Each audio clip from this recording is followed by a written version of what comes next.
ইউক্রেনে একনাগাড়ে হামলা চালানোয় রুশ প্রেসিডেন্টের উপর চটেছেন মার্কিন প্রেসিডেন্ট। বলেছেন বদ্ধ উন্মাদ হয়ে গিয়েছেন পুতিন, বিনা কারণে বহু মানুষকে মারছেন। খানিক হুঁশিয়ারি সুরে তিনি বলেছেন উনি যদি পুরো ইউক্রেন পেতে চান তাহলে তার রাশিয়ার পতনের কারণ হবে। ট্রাম্প দ্বিতীয়বার হোয়াইট হাউসে প্রবেশ করার পর রাশিয়া এবং ইউক্রেনকে নিয়ে আমেরিকার অবস্থান ক্রমশ বদলাচ্ছিল। জো বাইডেনের আমলে ওয়াশিংটন যে পুতিন বিরোধী অবস্থান নিয়ে চলছিল তা থেকে অনেকটাই সরে আসেন ট্রাম্প। বরং ডেমোক্র্যাট আমলের মতো নিঃশর্তে সামরিক সাহায্য যে মিলবে না, ইউক্রেনের প্রেসিডেন্ট জেলেন্সকিকে তা স্পষ্ট ভাষায় জানিয়ে দেন ট্রাম্প। এহেন পরিস্থিতিতে পুতিনকে ট্রাম্পের তোপদাগা তাৎপর্যপূর্ণ বলেই মনে করা হচ্ছে।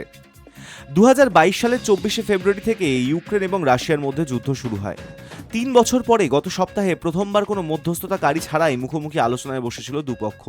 তুরস্কের ইস্তানবুলে ওই বৈঠকে যুদ্ধবিরতি নিয়ে কোনো সিদ্ধান্ত না হলেও দুপক্ষই পর্যায়ক্রমে 1000 জন করে যুদ্ধবন্দী বিনিময়ের সিদ্ধান্ত নিয়েছিল। তা মেনে নিয়ে যুদ্ধবন্দী বিনিময়ের প্রক্রিয়া শুরু করে রাশিয়া এবং ইউক্রেন।